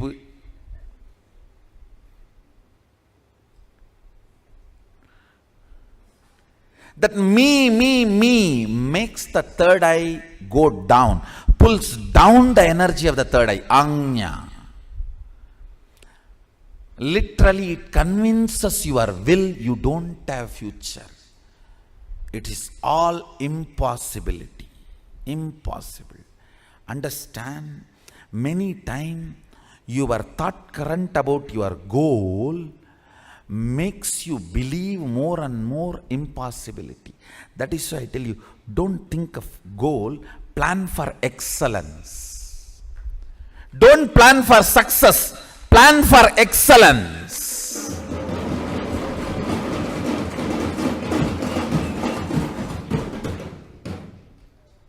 When I started the Sangha, everyone asked about money, from where money is going to come. How money? Money? You need money? I wanted to repeat what I said in 2001. I said, I have decided to build something which is going to be best useful for humanity. I know money, human resource, everything needed will follow.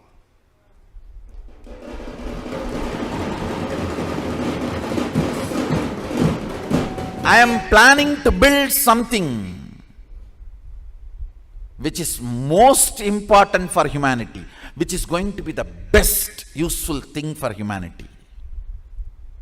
So naturally, money, human resource, everything has to follow. Understand? Don't plan for success, plan for excellence. Success will follow. I said, what I am going to build for humanity, I'll do it best, most excellent way. That's all.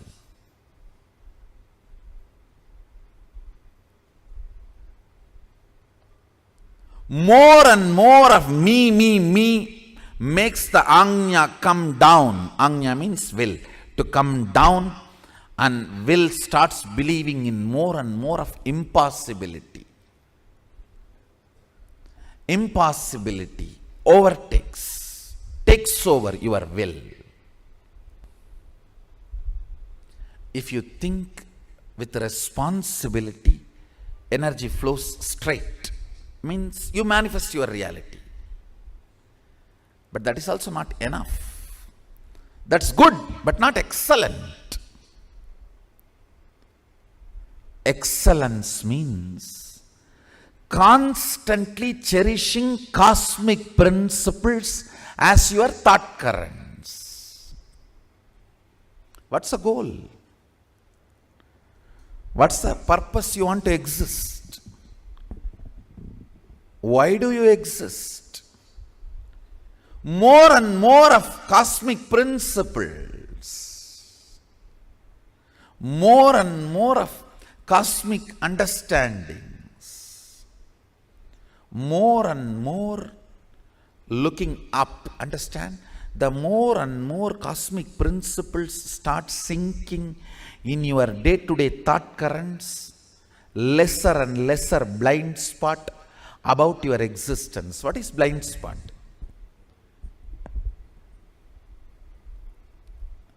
The gap between why and how. The gap between why and how is blind spot. Why you exist and how you exist. Why you want to do something, but how you do something. Why you want to live, but how you live. The gap between why and the how is blind spot. That gets healed when you cherish more and more cosmic principles. I tell you. You want to exist healthy.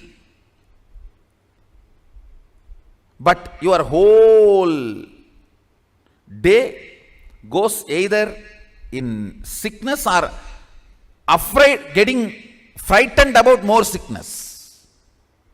I tell you. You may not even logically be able to connect and see, but a simple thought current. I think this whole cosmos is running with some auspiciousness. Such large existence cannot be accident. Some casual thought current somebody has put in your head by mistake. If you cherish, even that may bring complete healing to your body. I tell you, I have seen this happening. There may not be any logical relationship. Suddenly, a casual thought current, that is the beauty of Vedic tradition, I tell you. If at all you guys have one more Janma, take birth in Indian village where this Ramayana, Mahabharata, all these great things are constantly screamed and heard.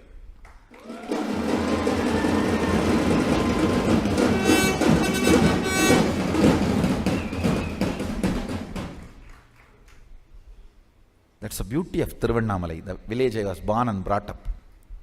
Every day some old man will have one free mic, some Purana in the temple.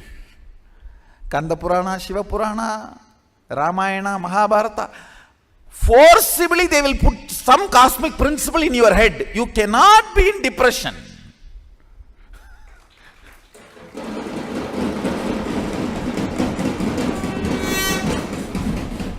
How long you will resist?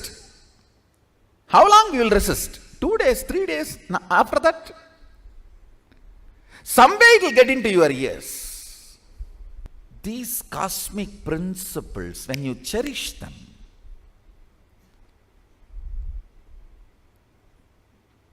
completely unconnected problems get solved.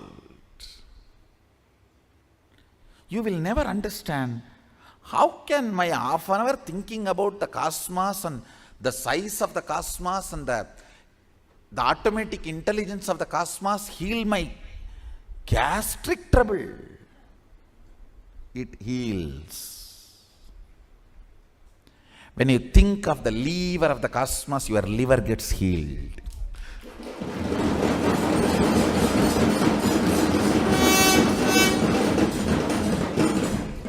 I tell you,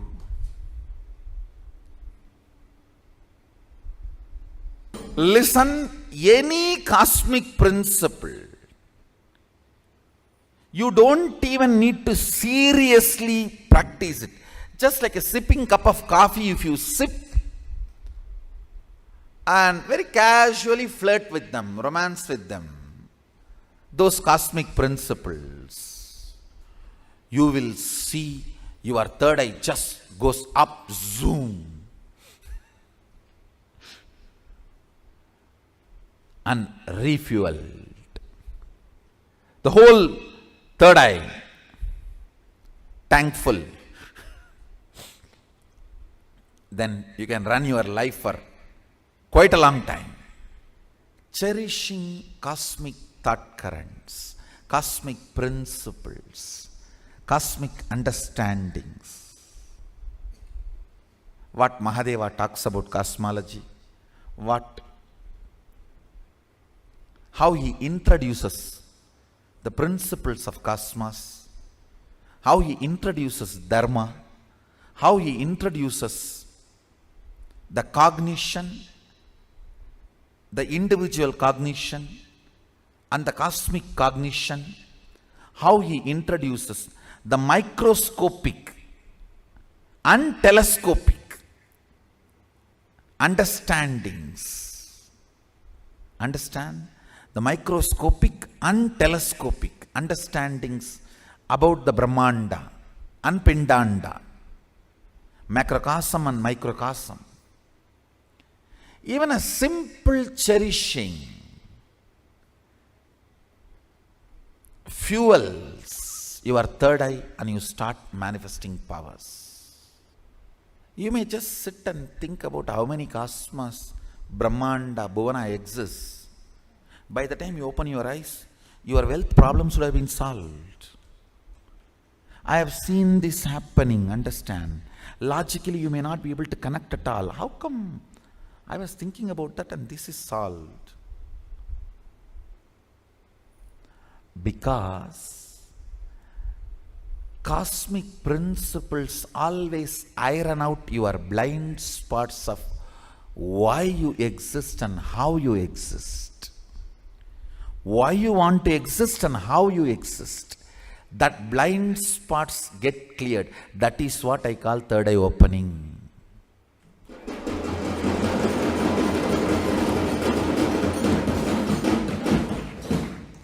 That is what I call third eye opening.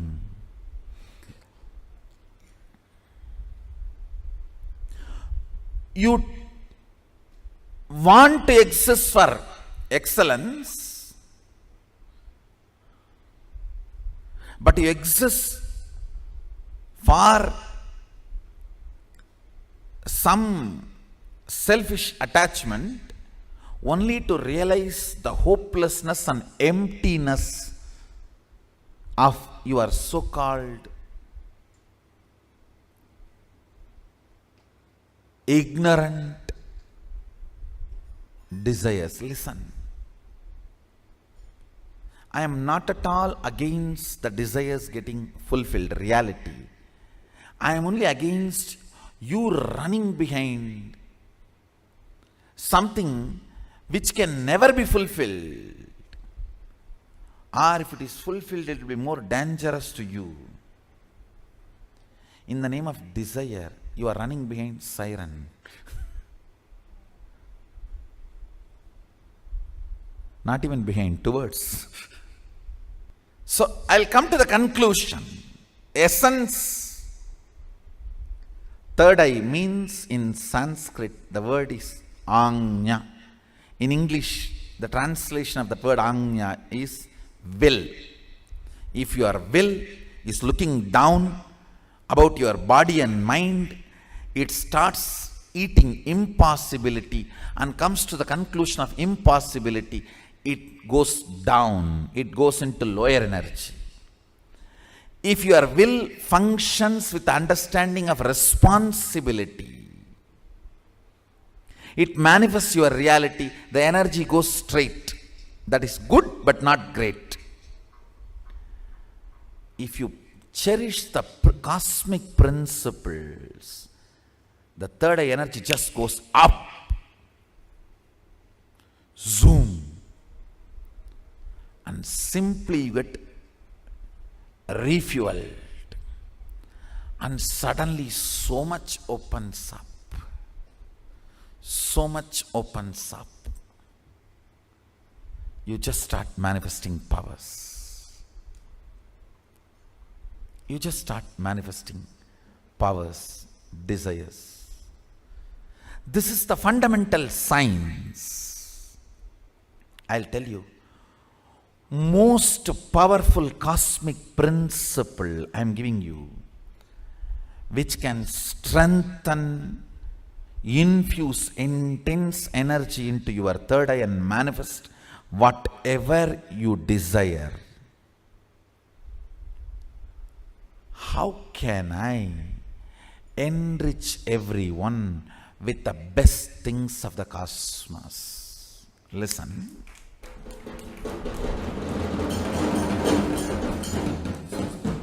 Understand now. Cherish the thought current of how can I enrich others with the best things of the cosmos. What is the best things of the cosmos? Spiritual powers. You may not logically understand. Even if you cherish this thought current, when you go back, suddenly you will get a call from your spouse and, honey, it will be really honey.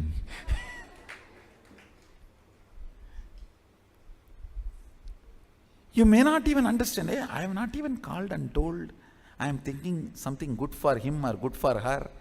How come suddenly that side response has changed? You do not understand. Whether you understand or not, we are all in oneness.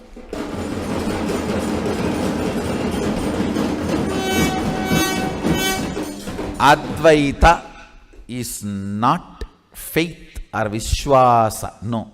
Advaita is Swasa, not Vishwasa. Your Swasa does not need Vishwasa. Understand? Whether you have a Vishwasa or not, your Swasa will continue to be there, happening. Whether you believe or not, your breathing will happen. Fundamental things are not based on your belief. It's based on integrity.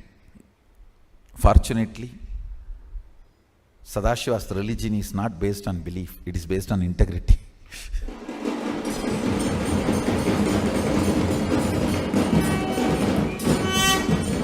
His traditions are not based on belief, it is based on integrity.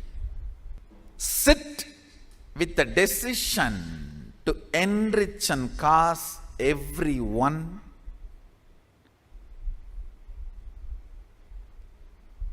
with the best things available. What is the best thing available to human beings now? Power manifestation, at least after 1978.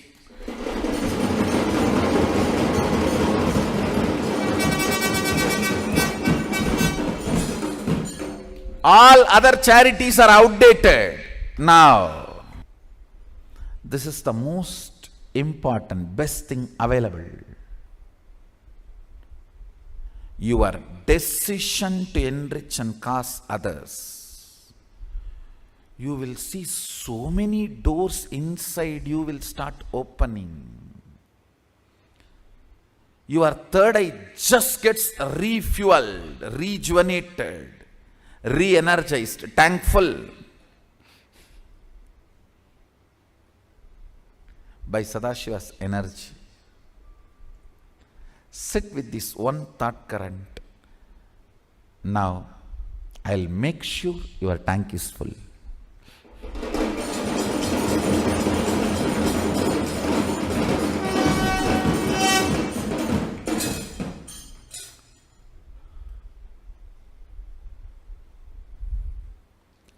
I'll initiate you into a specific power of manifesting your will, desires into reality. So consciously pen down what you want to make it into reality, at least few lines. I'll give you a few minutes. Pen down. Because when your Kundalini is awakened, that is going to be infused into this. Pen down for a few minutes. What do you want to make it into reality? If you want Mahasadashivoham to become your reality, or if you want to cause others manifesting powers or Mahasadashivoham, pen down everything. If you want to cause Mahasadashivoham for yourself or for others, or anything else you want to cause as reality, pen down. Let me fill your third eye with the powers of Sadashiva.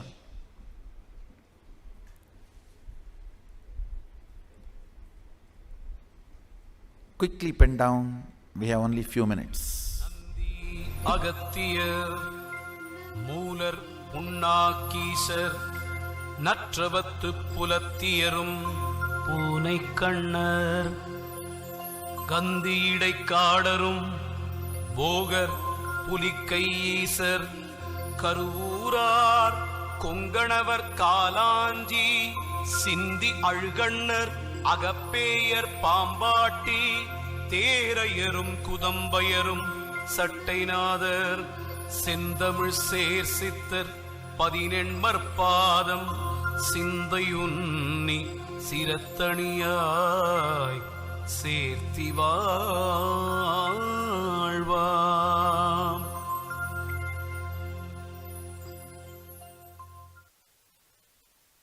Let's start the initiation. Whatever you wrote, fold it and keep it with you and sit. If you have Jnananjana, apply Jnananjana or Aushadha, apply on your third eye and both the temples. If you have Atmalinga, take it, keep it in your hand. If you have Atmalinga, put it on your third eye, on the Aushadha. If you don't have Atmalinga, you can just sit with your eyes closed, no problem. I'm going to intensely energize your Atmalinga also. So please sit straight. Listen carefully. Once more I will repeat. When you sit with the thought current, how can I enrich others with the best thing of the planet Earth? Means Sadashivatva. Sadashivatva is the best thing available for human beings. How can I enrich and cause others with this? Sit with this clarity and thought current. I'll intensely infuse energy into your third eye, which will manifest magically, not just logically, magically, your reality.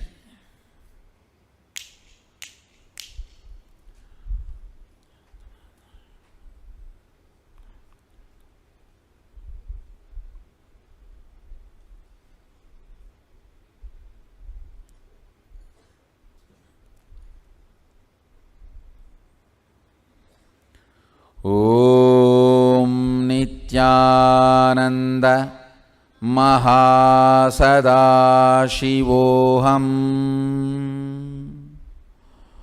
Om Nithyananda Mahasadaशिवोऽहम् Om Nithyananda Mahasadaशिवोऽहम् Om Nithyananda Mahasadaशिवोऽहम् Om Nithyananda Mahasadaशिवोऽहम् Om Nithyananda Mahasadaशिवोऽहम् Om Nithyananda Mahasadaशिवोऽहम् Om Nithyananda Mahasadaशिवोऽहम् Om Nithyananda Mahasadaशिवोऽहम् Om Nithyananda Mahasadaशिवोऽहम् Om Nithyananda Mahasadaशिवोऽहम् Om Nithyananda Mahasadaशिवोऽहम् Om Nithyananda Mahasadaशिवोऽहम्. Intensely chant this Mahavagya. Let the Mahavagya reverberate in your system. Om Nithyananda Mahasadaशिवोऽhम्. Om Nithyananda Mahasadaशिवोऽhम्. Om Nithyananda Mahasadaशिवोऽhम्. Om Nithyananda Mahasadaशिवोऽhम्. Om Nithyananda Mahasadaशिवोऽhम्. Om Nithyananda Mahasadaशिवोऽhम्. Om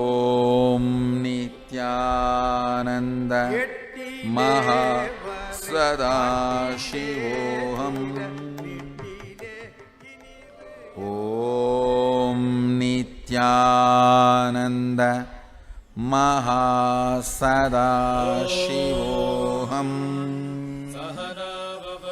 Om Nithyananda Mahasadashivoham. Om Nithyananda Mahasadashivoham. Om Nithyananda Mahasadashivoham. Om Nithyananda Mahasadashivoham. Om Nithyananda Mahasadashivoham. Om Nithyananda Mahasadashivoham.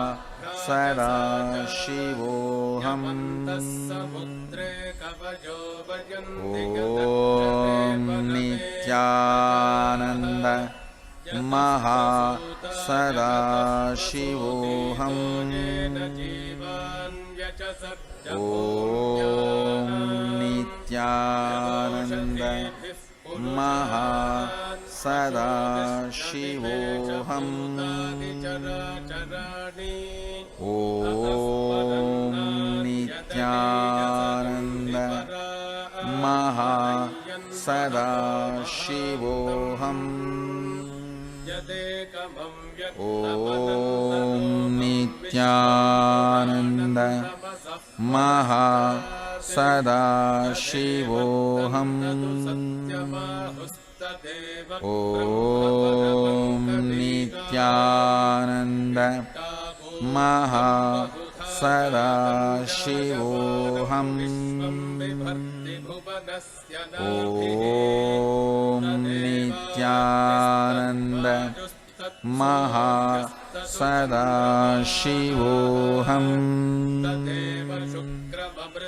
Om Nithyananda Mahasadashivoham. Om Nithyananda Mahasadashivoham.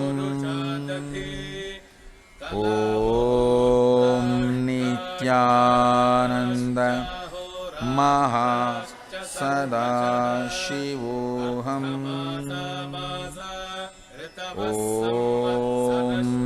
Nithyananda Mahasadashivoham. Om Nithyananda Mahasadashivoham. Om Nithyananda Mahasadashivoham. Om Nithyananda Mahasadashivoham. Om Nithyananda Mahasadashivoham.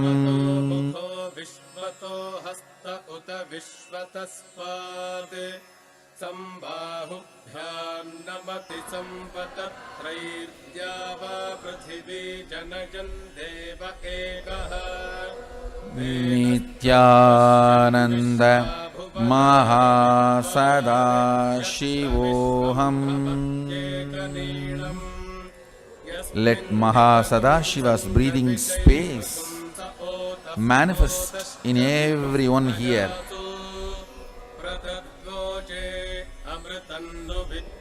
Let Mahasadashiva's breathing space intensely express here. Kundalini, wake up in everyone. Om Nithyananda Mahasada Shivoham. Om Nithyananda Mahasada Shivoham. Om Nithyananda Mahasada Shivoham. Om Nithyananda Mahasada Shivoham. Om Nithyananda Mahasada Shivoham.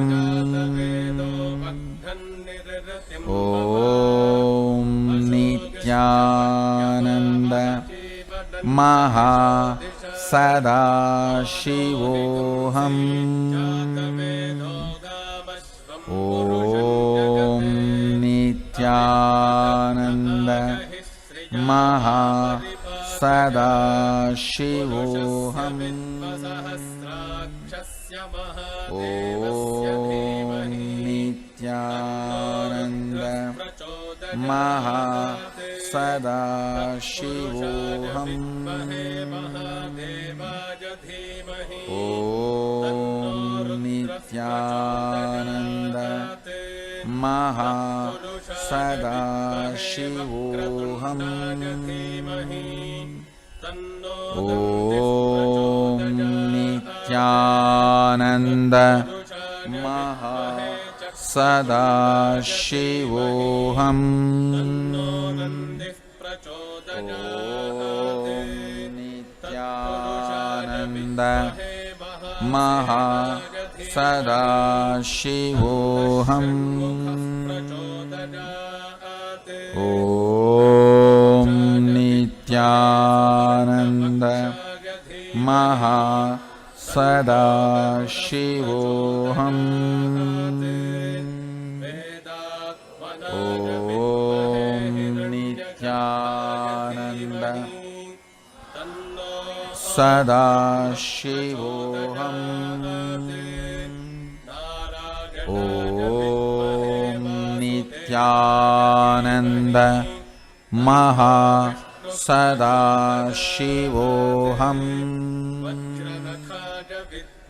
Om Nithyananda Mahasada Shivoham.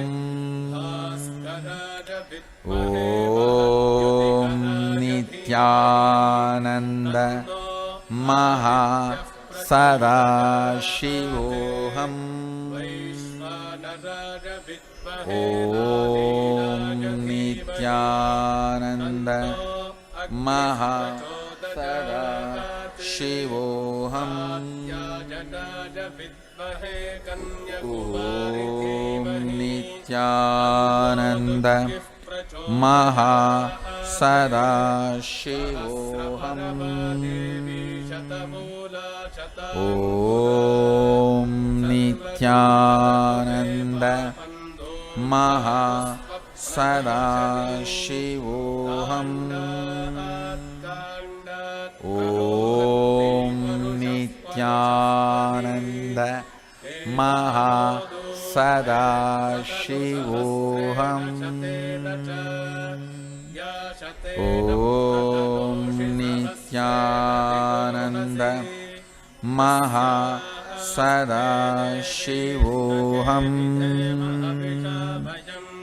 Om Nithyananda Mahasada Shivoham. Om Nithyananda